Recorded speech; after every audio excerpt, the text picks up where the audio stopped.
Hello winemakers, this is Frank from Musta Wine Grape up in Hartford, Connecticut. We just had our third session of boot camp today. We have sessions we run here throughout the year.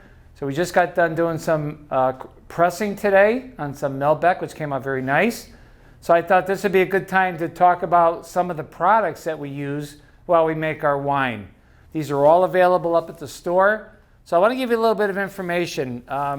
You have the choice of taking your grapes home and just basically crushing the stemming, warming them up and let them ferment.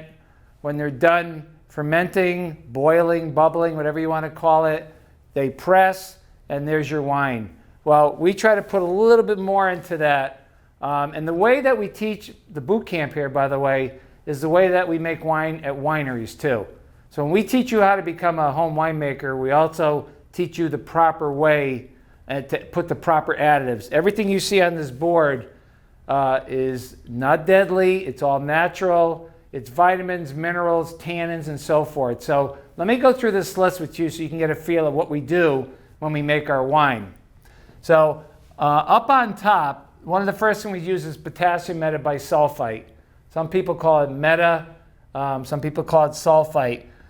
We use that up front on our must to stun the natural yeast so it doesn't take off and to kill any bacteria that could be on the grapes. We tend to put more when we have any mold on the grapes. Normally I like to shoot for 25 ppm. If I see moldy grapes or unhealthy grapes, I'll go to 50 ppm, no more than that. So you should always have potassium metabisulfite at home. It's good for sanitizing. We add it to our wines once they're done. So we should be good with using this and our must also. The other thing we're going to be putting in just before we pitch our yeast is we like to put oak dust in. And you know, believe it or not, you're not doing this to get the flavor of the oak on here, but what it does is it increases the tannic structure and helps with color retention. So oak powder, we give you the dosage that you need. We normally use medium French oak, and we put so many cups per gallon of must, and we add this in just before the yeast pitch. Now, once we get our grapes home, we also like to use enzymes. So these two we just have a couple of the enzymes that we carry here, but enzymes are more than just breaking down the grapes. A lot of people think, oh, you need to put that in to kind of melt those grapes down and get them really juicy. Well, yes, it does that. And yes, you don't need a lot of it. You'd be surprised if you're making 20 cases of grapes, you'd be surprised that maybe 20 milliliters of an enzyme is going to do the trick for you, but it does. So be careful. Don't overdose this stuff. But what this does, like Color Pro is used for reds. It breaks down the cell walls of red grapes to extract anthocyanins, which are for color, phenols, and tannins. This gentle extraction creates wines that are rounder in mouthfeel and bigger structure and improved color stability. So the reason I read that to you is it's more than just breaking down the grapes. Your enzymes do more than you think they do. And it's also, Color Pro helps with some of the herbaceous notes. So if you're doing any of that Chilean wine where you get that herbaceous green bell pepper, this can help reduce that.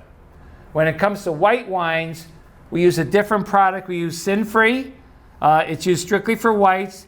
It increases the pressability, we'll call it, because remember, we press right away. The yield, meaning you're getting more, and just provides a better aroma profile. So message here, enzymes do more than just melt those grapes down. When we get to the yeast section, we sell a lot of GoFirm here. GoFirm is used to rehydrate the yeast. It has a lot of micronutrients in it.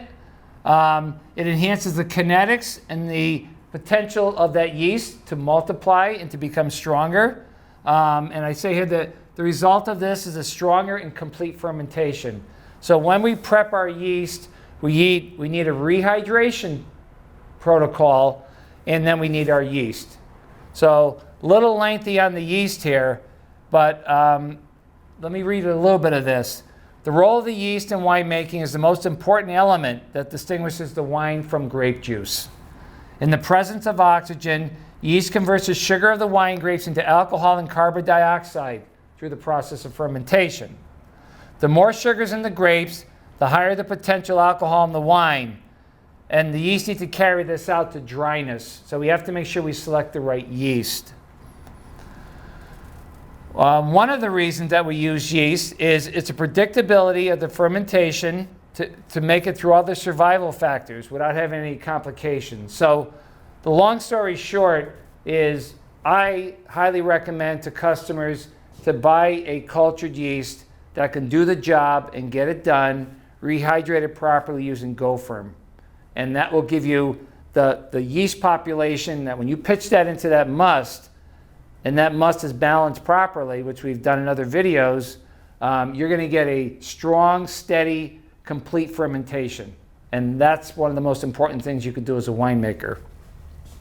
Now, once we start to ferment, the game's not over yet, because this yeast has got quite a battle. It's got to go from 24 bricks, let's say, down to 0.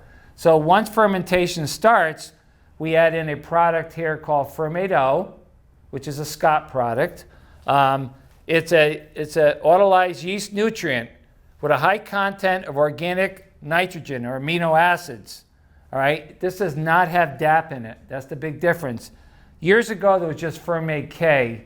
Then they came out with the Firmado, and the Firmado will go in.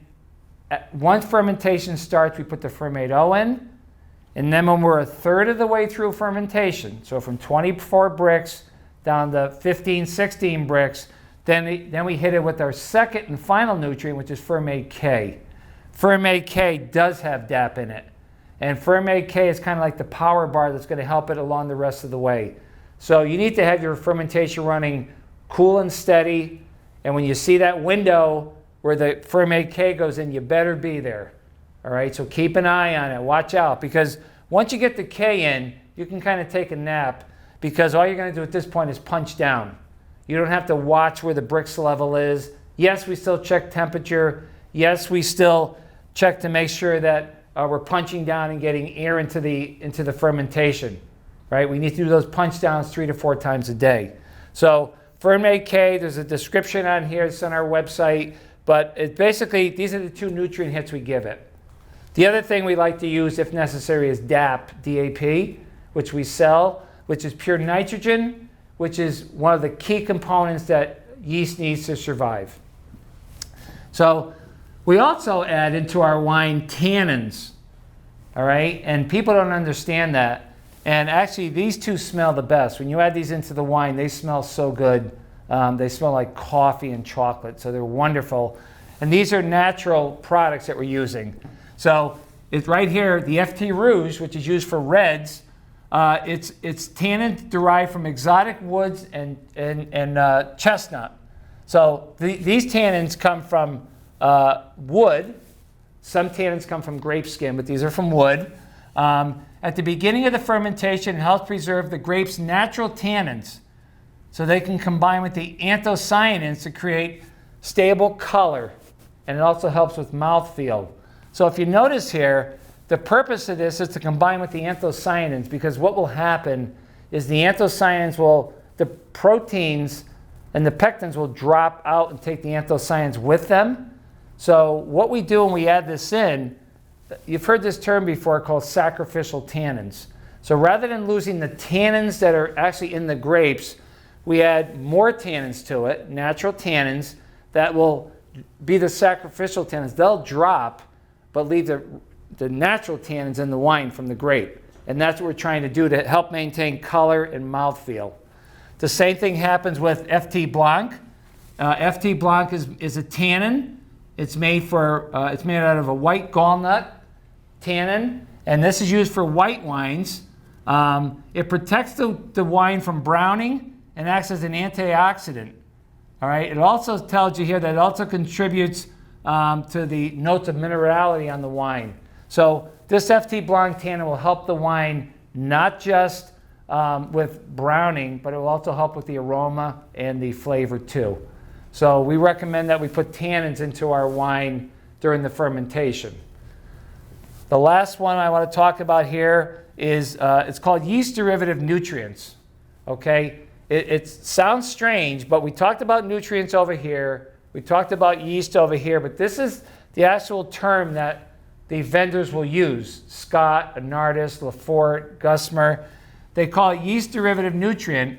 It provides nutrients for yeast growth, helps yeast survival, but it also releases polysaccharides, which is color, and increases volume and mouthfeel. So it does a lot of things for you.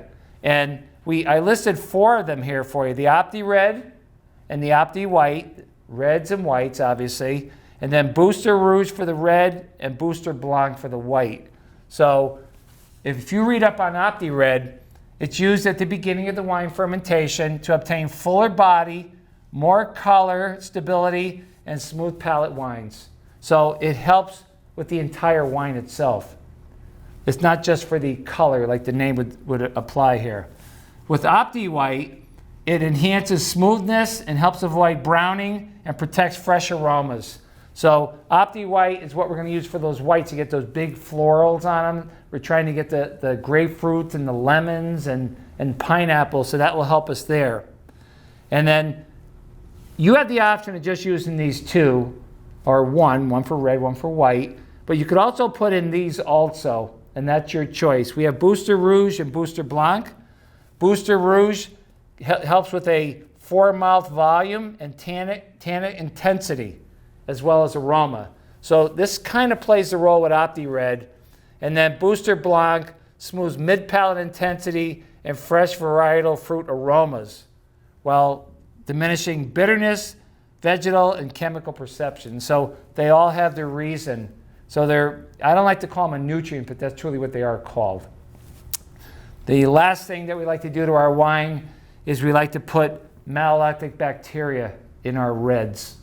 I'm a big advocate of pushing all your reds through mallow to make sure it doesn't happen in the bottle.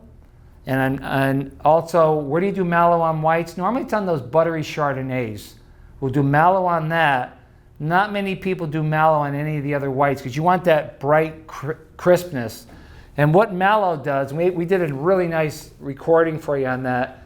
Mallow takes mallow and turns it into lactic bacteria. So there's a malolactic bacteria that turns the mallow into lactic, which goes from a green apple to a buttery type of a milky flavor, which softens the wine up dramatically. So the 3 products that we add to our wine is we have our VP41, which is a real workhorse we sell here. It does a really nice job. If you look any of these up on the website, on the vendor's website, you get all the information, dosages, preparation, how much water to add with it. They do all that for you, and that's why they're there. But the VP41 converts malic acid, and I call it green apple, into lactic acid. It softens the wine, enhances the mouthfeel, and helps with the structure. So a wine that goes through malolactic will soften the acidity and make the wine more softer, more enjoyable. All right, it gives it more complexity. You can see the difference on it. Now the way we add Go Firm to our yeast to rehydrate it, we use Acti-Mallow to rehydrate our malolactic bacteria. So the Acti-Mallow is the same thing. It acts just like Go Firm, but it helps with the malolactic. Not a lot of activity here. When we rehydrate yeast, we get a lot of activity in the rehydration bowl. Over here, you take this VP41 out of the freezer, very small amount of it based on the dosage that we recommend, or they recommend, and we mix it with a little bit of Acti-Mallow to rehydrate it. We throw it into the must or the juice, and off she goes. We highly recommend this on reds. If you decide to, there's 3 methods of doing mallow. There's co-inoculation, there's sequential, and there's post. We have a nice video on mallow topic. If you look at that, we describe that in detail.